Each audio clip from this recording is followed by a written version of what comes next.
Senior sensor analyst Krixth rubbed his 4 eyes with tired tentacles. The deep space monitoring station Veltar had been his home for 6 cycles now, and nothing exciting ever happened here. The edge of Zephyrian space was quiet, peaceful, and incredibly boring. Most days, he watched empty space and filed reports about cosmic dust. But today was different. Today, his sensors were showing him things that made no sense at all. "Computer, run diagnostic on Sensor Array 7, Krixth said, his voice echoing in the empty control room. The other analysts were sleeping during this shift, leaving him alone with readings that violated every law of physics he knew. The computer's pleasant voice responded, "Diagnostic complete. All systems operating within normal parameters." Krixth stared at his screen again. The energy signatures were still there, moving slowly towards Zephyrian space. At first, he thought they were ships, but that was impossible. No ship could generate power readings like these. The objects appeared to be using controlled nuclear fusion, but not in any way that made sense. Normal ships had one fusion reactor, carefully shielded and regulated. These things had dozens of fusion reactions happening, all over their hulls. It was like someone had decided to strap stars to the outside of their vessels. Even worse, the computer detected something called matter-antimatter reactions. Krixth had studied those in school. When matter touched antimatter, it exploded with incredible force. It was the most dangerous reaction in the universe. Smart beings use tiny amounts of antimatter in special laboratories, far from anything important. These aliens were apparently using antimatter reactions to power their ships. "That's impossible," Krixth whispered. "They would blow themselves up." But the readings continued. The ships were not exploding. Instead, they moved through space at steady sublight speeds, their impossible power systems running smoothly. The computer estimated their arrival at the nearest trade route in 23 days. Krixth tried to analyze the hull materials. His sensors detected metals he had never seen before, arranged in layers that seemed designed to absorb incredible amounts of damage. The ships were huge, too, larger than the biggest Zephyrian dreadnoughts. But the most disturbing readings came from what the computer classified as weapons systems. Every surface of these ships seemed covered with devices designed to hurt things. Some appeared to launch solid projectiles at speeds that should be impossible. Others generated energy beams that required more power than most space stations used. In a year. "Computer, estimate weapon power requirements for detected systems," Krixth commanded. Unable to calculate. "Energy requirements exceed all known power generation methods by factor of 1200%. Krixth felt his stomach sink. Either his sensors were completely broken, or something very dangerous was heading towards Zephyrian space. He activated the emergency communication channel to Fleet Command. The holographic image of Duty Officer Zephyra appeared, looking annoyed at being woken up. "This better be important, analyst," she said, her tentacles twitching with irritation. "Ma'am, I'm detecting unknown vessels at coordinates 779 Mark 44. Energy readings are unusual." "Define unusual." Krixth sent the sensor data through the communication link. He watched Zephyra's expression change from annoyance to confusion to disbelief. "These readings are impossible," she said. "Run full diagnostics on all systems." "Already done, ma'am, 3 times. All systems are working perfectly." "Then you're detecting sensor ghosts or space debris. No civilization would build ships like this." "Ma'am, the objects are clearly artificial. They're maintaining formation and heading directly toward our space." Zephyra studied the data for several more minutes. Finally, she sighed. "I'll pass this up to Fleet Commander Yazun. Keep monitoring and report any changes immediately." The communication ended, leaving Krixth alone with his impossible readings. He continued watching the strange ships move through space, their power signatures blazing like miniature suns. Hours passed. The day shift arrived, and Krixth shared his discovery with his colleague, Velna. She looked at the same readings and came to the same conclusion. "Your sensors are broken," she said confidently. "These readings show ships powered by barely controlled stellar reactions. The crews would be cooked alive by radiation." "But what if they're not?" Krixth asked.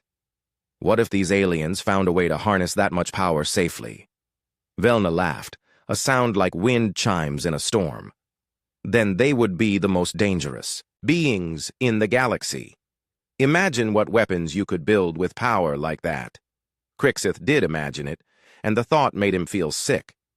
Later that day, Fleet Commander Yaz-Un himself appeared on the communications screen. The old commander looked tired and skeptical. Analyst Crixith, I've reviewed your sensor data. While unusual, I believe we're seeing some kind of technological malfunction. Perhaps these aliens are using primitive reactors that are barely contained. Sir, the power readings suggest very advanced technology, not primitive systems. Advanced. Civilizations don't build ships that could explode at any moment. What you're seeing are probably refugee vessels with failing systems. Their reactors are overloading, which explains the excessive energy readings. Crixith wanted to argue, but you didn't argue with Fleet Commander Yaz-Un. Yes, sir. I'm sending 3 scout ships to make contact and offer assistance. Captain Velra will lead the mission. These poor aliens probably need help fixing their reactors before they kill themselves. After the communication ended, Crixith returned to his sensors. The alien ships continued their steady approach, their impossible power systems running smoothly. Nothing about them suggested failing technology or desperate refugees. In fact, the more he studied the readings, the more organized everything appeared. The energy distribution followed patterns, like the aliens knew exactly what they were doing. The weapon systems were arranged in careful formations across each hull. Even the reactor placements seemed deliberately planned. These weren't ships in trouble. These were warships, built by beings who understood power and destruction in ways the Zephyrians had never imagined. Crixith opened a personal log and began recording his thoughts. Personal observation. The approaching vessels show signs of deliberate military construction. Power systems appear designed for maximum output rather than efficiency or safety. Weapon density suggests a civilization that prioritizes combat capability above all other considerations. He paused, then added, Recommendation. Approach with extreme caution. These beings may represent a significant threat to galactic peace, but he knew no one would listen to a sensor analyst on a remote monitoring station. The scouts would approach, thinking they were helping damaged ships, and they would discover the truth about these aliens the hard way. Crixith settled in to wait and watch. In 20 days, the galaxy would meet a new species. He had a terrible feeling that the meeting would change everything. Outside his station, space remained calm and peaceful. But moving through that peaceful space came ships that redefined what it meant to be dangerous.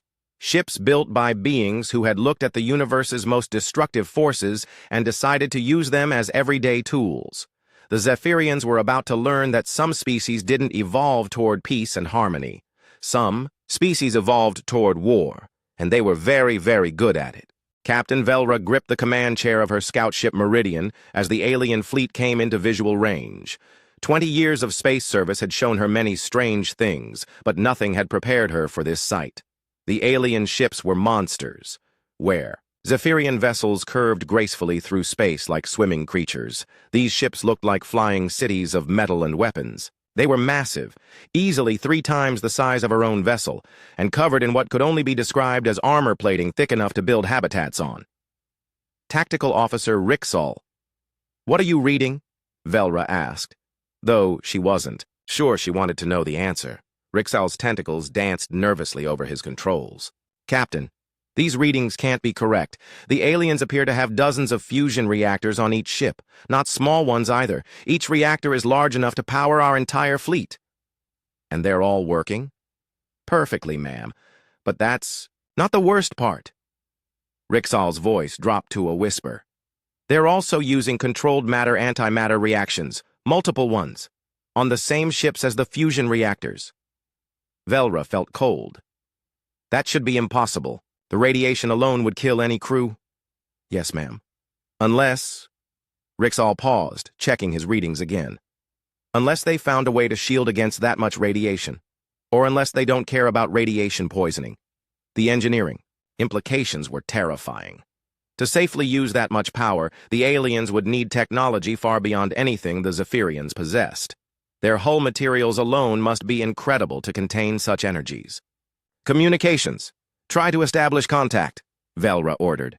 Communications Officer Talvin worked at her station for several minutes before shaking her head. Captain, They're using communication methods I don't recognize. Very primitive radio. Waves mixed with some kind of quantum entanglement system. Can you translate? Working on it now, ma'am. While they waited, Velra studied the alien ships more carefully. The design philosophy was completely alien to Zephyrian thinking. Every surface seemed covered with weapons systems. She could identify what looked like projectile launchers, energy weapons, and missile systems, but their power requirements made no sense. Tactical. Analyze their weapons, she ordered. Rixall worked quietly for several minutes, his expression growing more disturbed. With each reading, Captain, I'm detecting weapons that shouldn't be possible. Some of these projectile systems appear designed to accelerate solid metal to significant fractions of light speed. That's impossible.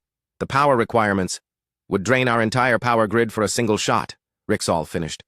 But these ships have dozens of such weapons, and their power systems could apparently fire them continuously. Even worse were the energy weapons. Velra's tactical systems identified beam weapons that required more power than her scout ships' entire reactor output. Yet these aliens had multiple such weapons on each ship. Captain, Talvin called out, I'm getting a response to our communication attempts. The message appeared on the main screen in translated Zephyrian text. Unknown. Vessels, you are approaching a United Earth Navy task force. State your intentions or withdraw to safe distance. Velra read the message several times, trying to understand the alien concepts. Navy made no sense. It referred to water-based military forces. These beings lived in space, not water. Task. Force suggested a temporary military arrangement, which was unusual. Most civilized species maintained permanent fleet structures. But Earth was the most puzzling term. Her translator interpreted it as dirt sphere, or ground world, which seemed like an odd name for a planet. Send standard first contact greetings, Velra ordered. Inform them we are representatives of the Zephyrian Confederacy, here for peaceful contact. The response came quickly.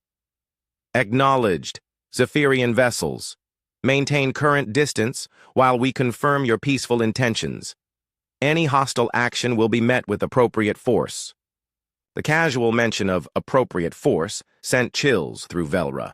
Given what she was seeing of their weapons, appropriate force from these aliens could probably destroy her entire scout group. Captain, Rixall said, I'm detecting active targeting systems. They're scanning us with what appears to be military-grade sensors. Are they locking weapons on us? I don't think so, ma'am, but they could at any moment. These targeting systems are incredibly sophisticated. Hours passed as both fleets maintained position. Velra sent regular updates to Fleet Command, describing the impossible engineering she was witnessing. The response from Commander Yazun was predictable. These aliens were clearly using dangerous primitive technology that would destroy their own ships. But Velra had been watching these ships for hours now, and nothing about them seemed primitive. Their formation flying was perfect. Their power systems ran with machine precision. Even their communication protocols, while using strange methods, were highly organized. These weren't primitive beings with barely controlled technology. These were engineers who had looked at the most dangerous forces in the universe and decided to use them as everyday tools. Captain, Talvin reported, the aliens are requesting detailed information about our ship specifications, crew complement, and military capabilities. That's rather direct, Velra muttered. Most first contact situations involved extensive cultural exchange before discussing military matters. She authorized the transmission of basic, non-classified information about Zephyrian technology. The response from the humans was immediate and shocking. They sent back detailed specifications of their own ships. Velra stared at the data in disbelief. The aliens were freely sharing information about weapons that could level cities, power systems that could energize small moons, and defensive systems that could withstand direct hits from stellar-level weapons. Either they were lying about their capabilities, or they were so confident in their superiority that they didn't consider the information sensitive. Ma'am, Rixall said quietly, according to this data, one of their destroyer-class ships could defeat our entire scout group without taking significant damage. And they call them destroyers? It appears to be their smallest class of military vessel, ma'am. Velra looked at the alien fleet again. If these monsters were their small ships, what did their large ones look like? The thought was interrupted by another message from the humans. Zephyrian vessels. Fleet Admiral Chen will arrive in 6 hours to conduct formal first contact protocols. Please maintain position and await her arrival. 6 hours later, Velra watched new contacts appear on her sensors. More human ships, even larger than the first group. The flagship that emerged from faster-than-light travel was a nightmare of metal and weapons that dwarfed everything else in the system. When Admiral Chen opened communication channels, her first words changed everything Velra thought she knew. About the galaxy. Captain Velra, welcome to human space. I apologize for our security precautions, but we've learned to be careful when meeting new species. Too many civilizations have tried to exploit what they see as primitive human technology. Primitive. These beings, with their impossible ships and unthinkable weapons, considered themselves primitive. Velra suddenly realized that the Zephyrian Confederacy was about to face something far more dangerous than hostile aliens. They were about to encounter a species that had redefined what it meant to be technologically advanced, and they didn't even realize how terrifying they were. The real first contact was just beginning, and Velra suspected it would reshape the entire galaxy. Fleet Commander Yazun arrived at the first contact site with 12 of the Confederacy's finest ships. The battle group represented the peak of Zephyrian military technology, their elegant hulls gleaming with polished metal and their weapons, arrays displaying the sophisticated plasma cannons that had kept peace in their sector for centuries. Compared to the human vessels, they looked like toys. "By the 7 moons," whispered Navigation Officer Deltar as the human fleet came into full view. "How do those things even stay together?" Yazun understood the question. The human ships violated every principle of good engineering he knew. They were too massive, too heavily armored, and carried far too many weapons for any reasonable design. It was like someone had decided to build flying fortresses instead of spaceships. "Communications. Open a channel to the human flagship," he ordered. The face that appeared on his screen was disturbing in its alienness. The human called Admiral Chen had only 2 eyes, positioned on the front of her head instead of arranged around it for proper vision. Her skin was pale and smooth, and she had hair growing from the top of her head like some kind of plant. But her eyes were intelligent and alert, and when she spoke, her voice carried the authority of someone used to command. "Fleet Commander Yazun, welcome. I apologize for the dramatic nature of our ships, but humans have learned that it's better to be overprepared than underprepared. Admiral Chen, your vessels are impressive. The Zephyrian Confederacy values technological achievement, and we're curious about your construction methods." Admiral Chen smiled, an expression that involved showing teeth in a way that seemed vaguely threatening. "We'd be happy to demonstrate our technology. In fact, it's part of our standard first contact protocol. We've found that misunderstandings about capabilities can lead to unfortunate conflicts." "Demonstrate," Yazun asked. "We'll show you what our ships can do, using that large asteroid over there as a target. Don't worry, we'll be very careful not to create any dangerous debris." Before Yazun could object, one of the human ships moved, away from the formation. According to the tactical display, it was classified as a destroyer, though it was larger than most Zephyrian cruisers. "That's the UEN Relentless," Admiral Chen explained. "A standard destroyer from our Pacific Fleet. She'll demonstrate some basic weapons systems." Basic weapons systems. Yazun felt a chill of foreboding. The asteroid in question was roughly 50 kilometers across, a massive chunk of rock and metal that had been wandering through space for millions of years. It was large enough to build several cities on and solid enough to survive most weapons fire without significant damage. The human destroyer took position several thousand kilometers away from the asteroid and began its demonstration. The first weapons to fire were what the humans called railguns. Yazun watched in fascination as the ship launched solid metal projectiles using magnetic fields. The concept was simple enough, but the execution was terrifying. The tungsten rods accelerated to incredible speeds, crossing the distance to the asteroid in seconds. When they hit, the kinetic energy release was enormous. Each impact created explosions that could be seen across the solar system, throwing chunks of rock into space like a giant had thrown stones. "Impressive," Yazun managed, "though the power requirements must be substantial." "Not too bad," Admiral Chen replied casually. "Each shot draws about 3% of the ship's total power capacity. 3%. That meant the destroyer could fire 30 such shots without draining its power systems. Yazun's own ships would need to shut down life support to generate that much energy for a single shot. But the demonstration was just beginning. The next weapons were called fusion missiles. Yazun had heard of fusion bombs, theoretical weapons, of incredible destructive power. The humans were apparently using them as standard ammunition. A dozen missiles streaked toward the asteroid, their drives burning like miniature stars. When they detonated, the explosions turned the asteroid's surface into plasma. Massive chunks of rocks split away and tumbled into space. Standard ship-to-ship missiles, Admiral Chen explained. Each warhead yields about 50 megatons. We've found them useful for dealing with heavily armored targets. 50 megatons. Each missile carried more destructive power than the largest weapons in the Zephyrian arsenal, and the destroyer had launched a dozen of them casually, like they were practice rounds. How many such missiles does your ship carry? Yazun asked, though he wasn't sure he wanted to know. The Relentless? About 300 fusion missiles of various types, plus conventional warheads, of course. 300. This single ship carried enough firepower to level every major city on 3 Zephyrian worlds. But Admiral Chen wasn't finished. Now we'll demonstrate our particle beam systems, she said. These are mainly used for point defense, but they work well against stationary targets too. The destroyer's beam weapons fired in coordinated bursts, invisible to normal sight but clearly visible on sensors. Where they hit the asteroid, matter simply ceased to exist. The beams carved through solid rock like it was empty space, creating perfectly circular holes hundreds of meters deep. Point defense, Yazun repeated weakly. Yes, we use them to shoot down incoming missiles and projectiles. They're not very effective against properly shielded capital ships, but they work fine for clearing debris. The asteroid, which had survived millions of years of cosmic bombardment, was now a shattered ruin barely held together by its own gravity. Yazun thought the demonstration was over. He was wrong. One more weapon, Admiral Chen said. This is experimental, so please maintain safe distance.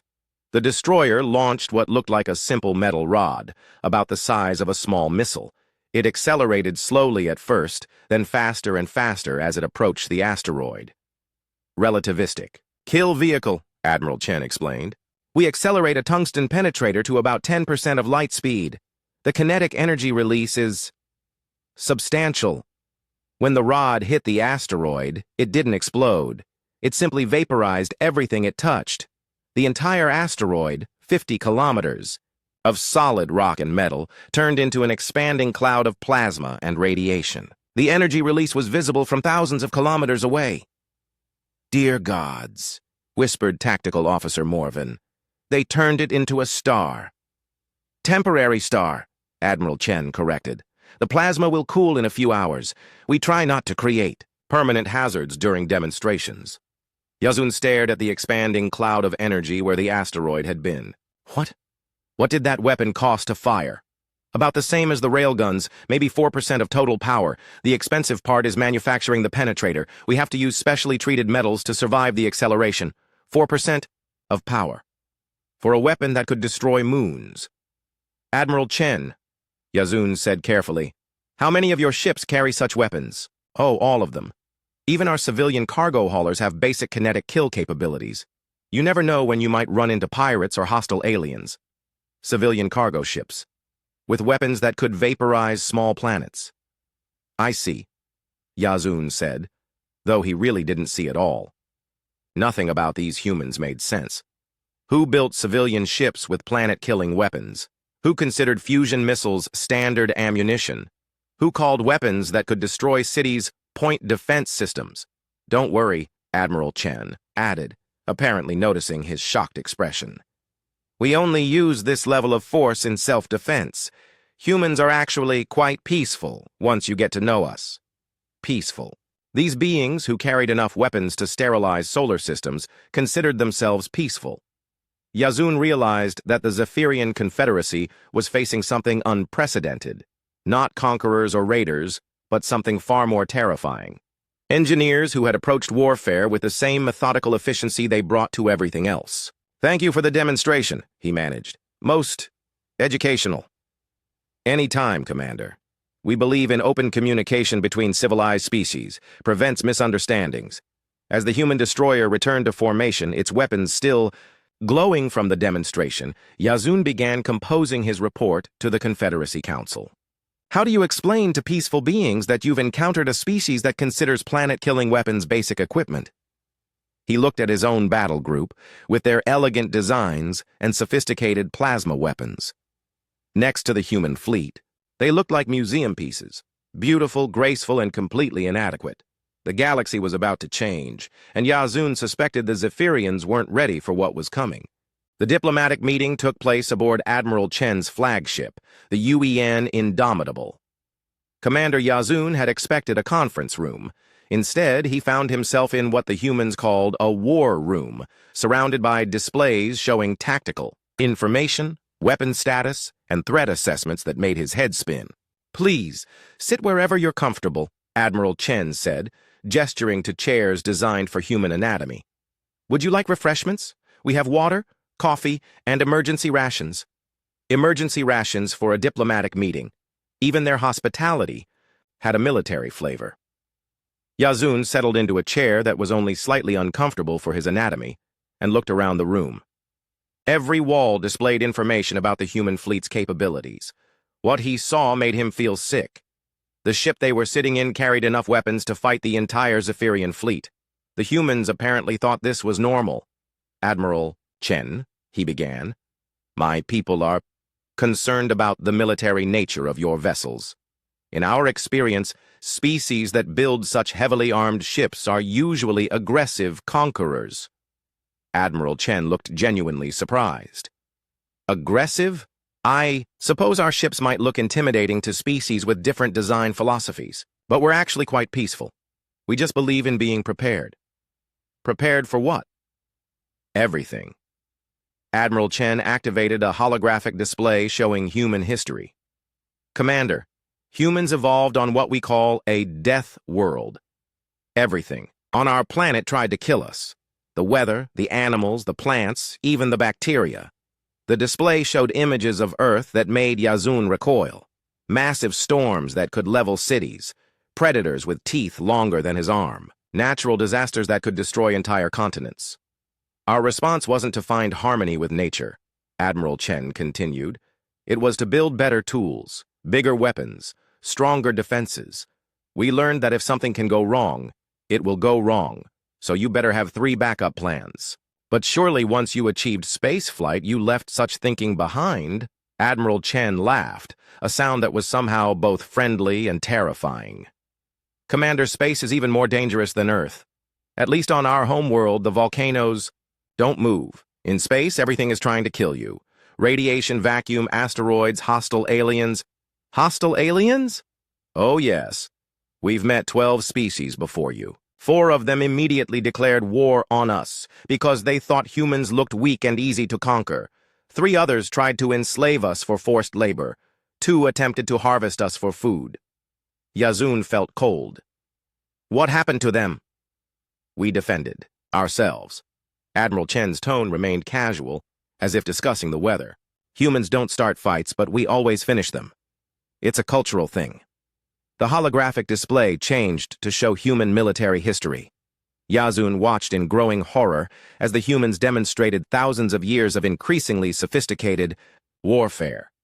They had fought each other with everything from clubs to fusion weapons, each conflict driving them to develop more efficient ways to deliver destruction. "Your species has been at war for its entire existence," he said. "Not at war. Preparing for war.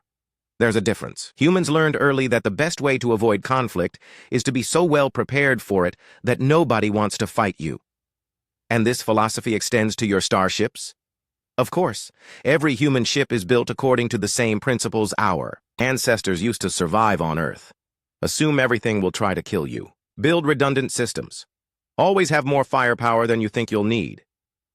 Admiral Chen pulled up technical specifications for the destroyer that had performed the weapons demonstration. "Take the Relentless, for example. She has 4 independent fusion reactors, any one of which can power the entire ship. Her armor is designed to withstand direct hits from antimatter weapons. She carries enough ammunition for 6 months of continuous combat." 6 months? Standard deployment time. Human ships are designed to operate independently for extended periods. You never know when you might get cut off from supply lines.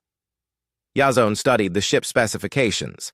Every system had multiple backups. Every weapon had far more power than seemed necessary. Even the life support systems were built to military standards. Admiral, your destroyer carries more firepower than our entire battle group. Don't you consider that excessive? Excessive? Admiral Chen looked genuinely confused. Commander, that destroyer is one of our smaller ships. She's designed for patrol duty and escort missions. If you think she's heavily armed, wait until you see our dreadnoughts. Dreadnoughts?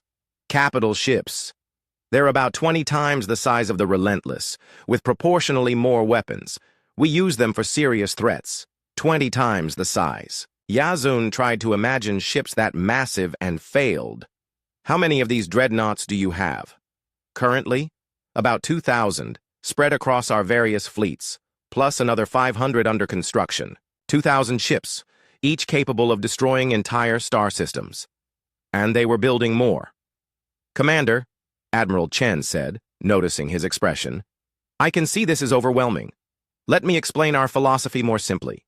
Humans believe in something we call overwhelming force. If you're going to fight, you bring 10 times what you think you'll need. But why build such powerful weapons if you're peaceful? Because peace is maintained by strength. Our enemies know that attacking humans means facing weapons they can't match and defenses they can't penetrate, so they don't attack. It's actually very peaceful. Yazun was beginning to understand, and the understanding terrified him. The humans weren't conquerors or raiders. They were something worse, engineers who had applied their problem-solving skills to warfare. Your ships, he said slowly. They're not designed to conquer. They're designed to make conquest impossible. Exactly. Admiral Chen smiled broadly. Commander, you understand human thinking better than most. Yes, our ships are designed to end wars quickly and decisively. The faster you can convince an enemy that fighting is hopeless, the fewer people die. And if someone refuses to be convinced, Admiral Chen's expression grew serious. Then we demonstrate why they should have listened. Humans don't enjoy violence, Commander, but we're very, very good at it. The holographic display changed again, showing human industrial capacity. Shipyards the size of small moons, factory complexes that could build entire fleets, resource extraction operations that could strip asteroids bare in days. This is why we can afford to build ships like the Indomitable, Admiral Chen explained. Human industry is designed for maximum efficiency. If we need 1,000 warships, we can build them. If we need 10,000, we can build those too. How many ships does Earth have? Active military vessels? About 50,000, not counting civilian ships with military capabilities. We try to maintain a 2-to-1 superiority ratio over any potential threats. 50,000 warships, each one capable of devastating entire worlds. Commander, Admiral Chen said gently, I can see this information is disturbing to you. Please understand, humans have no desire to conquer or destroy other species. We just want to be left alone to develop in peace. And if someone doesn't leave you alone, then they discover why that was a mistake. But we always offer alternatives first. Trade, cultural exchange, mutual defense pacts. Humans prefer cooperation to conflict. Yazun looked around the war room again, seeing it with new understanding. This wasn't a room designed for planning conquests. It was a room designed for planning defense against any possible threat. The humans weren't conquerors. They were survivors who had taken their survival instincts to their logical extreme. They had looked at the universe and decided to be prepared for anything it could throw at them. Admiral, he said finally, what would you do if the Zephyrian Confederacy declared war on Earth? Admiral Chen was quiet for a long moment. Commander, I would do everything in my power to prevent such a war. I would offer trade agreements, cultural exchanges, technology sharing, anything to avoid conflict. And if that failed? Then I would win the war as quickly as possible, with as few casualties as possible on both sides. Because that's what humans do, Commander. We survive. And we help others survive too, if they'll let us. Yazun realized that the galaxy had encountered something unprecedented. Not conquerors, but survivors who had become so good at surviving that they had redefined what survival meant. The terrifying part wasn't that humans were aggressive. It was that they weren't. They were reasonable, rational, and completely willing to negotiate. They just happened to carry planet-killing weapons as standard equipment while they negotiated. The emergency session of the Zephyrian Confederacy Council convened 3 days after Commander Yazun's return. Representatives from 47 worlds gathered in the Great Chamber on Zephyr Prime, their voices creating a cacophony of fear, disbelief, and desperate planning. High Counselor Veltash called for order, her ancient voice carrying across the chamber. Counselors, we face an unprecedented situation. Commander Yazun will present his report on the human contact. Yazun stood at the center of the chamber, feeling the weight of dozens of eyes upon him. How do you explain to civilized beings that they've encountered a species that treats extinction-level violence as basic engineering? Honored counselors, he began, the humans represent a fundamental shift in galactic power. They are not conquerors or raiders in any traditional sense. They are engineers who have applied industrial efficiency to warfare itself. The chamber erupted in confused murmurs. Counselor Drexel from the mining worlds stood up. Commander, your reports describe weapons that violate known physics. Surely these readings were incorrect. No, Counselor. I watched their destroyer vaporize a 50-kilometer asteroid with a single projectile. Their standard weapons carry more destructive power than our largest planetary defense systems. Counselor Yelmar from the Agricultural Consortium waved, her tentacles dismissively. Impossible! No civilization would waste resources on such excessive military hardware. That's just it, Counselor. To humans, this isn't excessive. It's basic preparation. They view multiple fusion reactors per ship as safety equipment. They consider planet-killing weapons defensive measures. High Counselor Veltash leaned forward. Commander, what do these humans want from us? Trade agreements, cultural exchange. They offered to share defensive technologies to protect our shipping from pirates. They seemed genuinely interested in peaceful cooperation. While pointing planet killers at us, Counselor Drexel muttered. That's the disturbing part, Yazun said.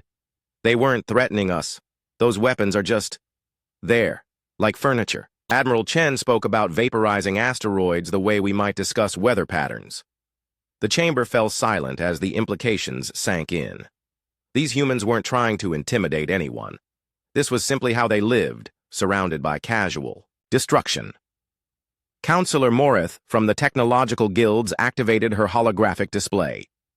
I've been analyzing the technical data Commander Yazun provided. If these specifications are accurate, human industrial capacity exceeds our entire Confederacy by orders of magnitude. How is that possible? Asked Veltash. They automate everything. Their shipyards are run by artificial intelligences that can design and build warships faster than we can train crews for them. They've industrialized warfare itself. Young Counselor. Kextra from the Frontier Worlds spoke up. Perhaps we should consider military alliance. If these humans are as powerful as described, having them as allies would protect us from traditional threats. Or make us targets, Drexel countered. What happens when their enemies come looking for them? Do we want to be caught in the middle of wars between species that use stars as weapons? The debate raged for hours. Some counselors wanted to treat the humans as a threat to be contained. Others saw opportunity in alliance with such a powerful species. A few suggested attempting to rally other galactic powers against the human expansion. Senior military advisor Zach Soon had remained silent through most of the discussion, but finally stood to speak. Counselors, you're missing the fundamental point. Whether we like it or not, the balance of galactic power has shifted. The humans exist. They have capabilities we cannot match. Our only choice is how to respond to that reality. You suggest surrender? Drexel demanded. I suggest adaptation. Commander Yazun, in your judgment, are these humans expansionist? Yazun considered carefully. No, advisor. They seem content to defend what they have rather than seeking new conquests. But they define defense very broadly. They mention patrol fleets that monitor shipping lanes for pirates. Their idea of anti-piracy operations involves weapons that could sterilize worlds. So they're not aggressive, but they're thorough, Veltash summarized. Extremely thorough. Admiral Chen mentioned that human civilian cargo ships carry basic kinetic kill capabilities in case they encounter pirates. Their merchant vessels are armed like our warships. The chamber fell silent again. A species where cargo haulers could destroy planets was beyond their experience. Counselor Yelmar spoke slowly. Commander, what would happen if we refused all contact with these humans? They seemed perfectly willing to leave us alone, Counselor. But they also mentioned that they've encountered 12 other species before us. 4 immediately declared war. 3 tried to enslave them. 2 attempted to harvest them for food. What happened to those species? Admiral Chen said they defended themselves. She didn't elaborate, but I noticed those species weren't mentioned as current trading partners. The implications hung heavy in the chamber. The humans had faced hostile aliens before and emerged victorious. Whatever defending themselves meant, it had been thorough enough to end the threats permanently. Communications Officer Talvin, who had accompanied Yazun to the meeting, asked permission to speak. Counselors, may I share something the humans told me privately? Veltash nodded. Admiral Chen mentioned that humans categorize species into 3 groups: friends, neutrals, and threats. Friends get trade agreements and technology sharing. Neutrals are left alone. Threats are dealt with. How do they determine which category we fall into? Asked Kekstra. Our behavior over the next few months, apparently. They're watching to see if we're reasonable beings who can coexist peacefully, or if we represent a danger to human interests. Drexel's tentacles writhed with agitation. So we're being tested?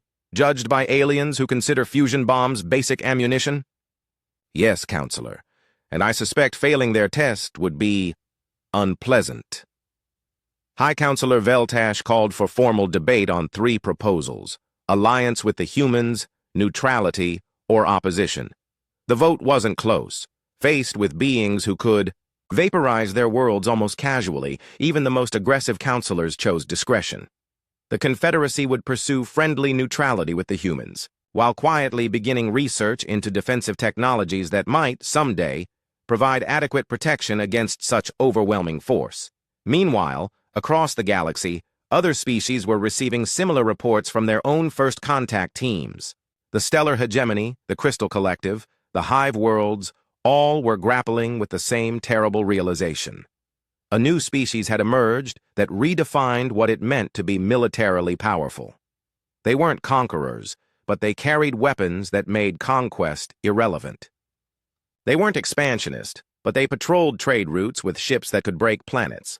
Most disturbing of all, they seemed genuinely confused by other species' shock at their capabilities. To humans, carrying planet-killing weapons was like wearing armor, basic safety equipment that any reasonable person would use. In the depths of space, sensor analyst Krixth updated his monitoring station's threat assessment database. For the first time in galactic history, a species received a classification beyond the existing scale. Species: human, Homo sapiens. Threat level: paradigm shift. Classification: engineering-based survival species. Danger assessment: extreme, but not through malice recommendation. Friendly cooperation strongly advised. He paused, then added a personal note. These beings have looked at the universe's most destructive forces and decided to use them as everyday tools. They are not evil. They are not aggressive. They are simply very, very thorough. Approach with respect, not fear. They respond well to reasonable beings, but very poorly to threats. Krixth transmitted his final report and settled back to watch the stars. Out there, human patrol fleets were beginning regular sweeps of trade routes, protecting merchant vessels with weapons that could crack moons. The galaxy was learning to live with neighbors who considered mutual annihilation capability to be the foundation of lasting peace, and somehow, despite everything, it was working. Piracy dropped to near zero in human patrol zones. Trade disputes were resolved quickly when both sides knew the mediators could vaporize anyone who became unreasonable. The humans had brought their philosophy of overwhelming force to galactic diplomacy, and it was creating the most peaceful era in recorded history, even if everyone was terrified of the peacekeepers.